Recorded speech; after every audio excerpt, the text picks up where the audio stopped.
नमामि शम्भुं पुरुषं पुराण नमामि सर्वज्ञमपारभावं नमामि रुद्रं प्रभुमक्षयन्तं नमामि शर्वं शिरसा नमामि देवं परमव्ययम् उमापतिलोकगुरुं नमामि दारिद्र्यविदारणं नमामि रोगापहरणं नमामि कल्याणमचिन्त्यरूपं नमामि विश्वोद्भबीजरूपं नमामि विश्वस्थितिकारणं नमामि संहारकरं नमामि गौरीप्रियमव्ययं तं नमामि नित्यं क्षरमक्षरं तं नमामि चिद्रूपममेयभावं त्रिलोचनं तं शिरसा नमामि कारुण्यकरं भवस्य भयङ्करं वापि सदा नमामि दातारं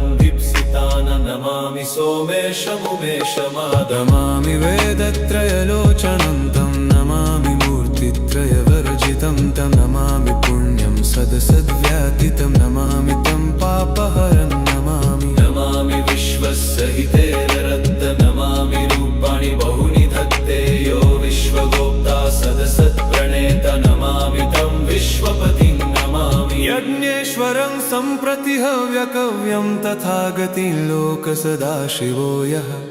आराधितो यश्च ददाति सर्वा नमामि दानप्रियमिष्टदेवं नमामि सोमेश्वरं स्वतन्त्रम् उमापतिं तं विजयं नमामि विघ्नेश्वरनन्दिनाथं पुत्रप्रियं तं शिरसा नमामि देवं भवदुःखशोकविनाशनं चन्द्रधरं नमामि गङ्गाधरमीशमीड्यमुमाधगं देववरं पुरन्दरादिसुरासुरैरचितपादपद्मं नमामि देवी मुखवादनान इक्षार्थमक्षित्रितयं यैष पञ्चामृतैर्गन्धसुधूपदीपैर्विचित्रपुष्पैर्विधैश्च मन्त्रैः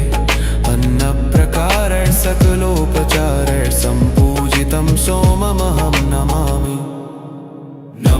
शम्भुं पुरुषं पुराण नमामि शरणं गमपारवाम नमामि रुद्रं प्रभुमक्षयन्त नमामि शर्वं शिरसा नमामि देवं परमव्ययम् उमापतिलोकगुरुं नमामि दारिद्र्यविदारणं नमामि रोगापहरं नमामि कल्याणमचिन्त्यरूपं नमामि विश्वोद्भबीजरूपं नमामि विश्वस्थितिकारणं नमामि संहारकरं नमामि गौरीप्रियमव्ययं नमामि नित्यं क्षरमक्षरं नमामि चिद्रूपममेयभावं त्रिलोचनं तं शिरसा नमामि यज्ञेश्वरं सम्प्रति हव्यकव्यं तथागतिं लोकसदाशिवो यः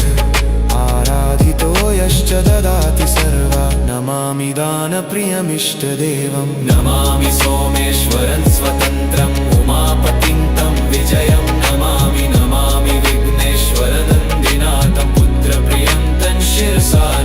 नमामि देवं वरदुःखशोकविनाशनं चन्द्रधरं नमामि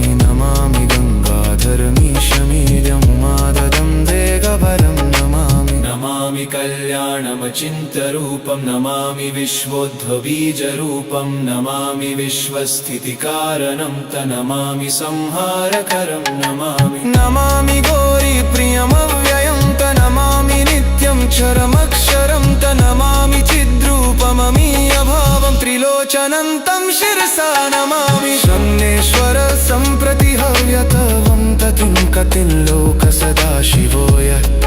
आराधितो यश्च ददाति सर्वा नमामि दानप्रियमिष्टदेवं नमामि सोमेश्वरं स्वतन्त्रं ममापतिं तं विजयं नमामि विघ्नेश्वरभक्तनाथपुत्रप्रियं तं शिरसा नमामि देवं भवदुःखशोकविनाशनं चन्द्रधरं नमामि गङ्गाधरमीशमीड्यमुमादहं देवरवं नमाम्यजादीश पुरन्दरादिसुरासुरैरचितपादपद्मं नमामि देवी मुखवादनान इक्षार्थमक्षित्रितयं यैष पञ्चामृतैर्गन्धसुधूपदीपैर्विचित्रपुष्पैर्विधैश्च मन्त्रैः अन्नप्रकारैः सकलो पूजितं सोममहं नमामि।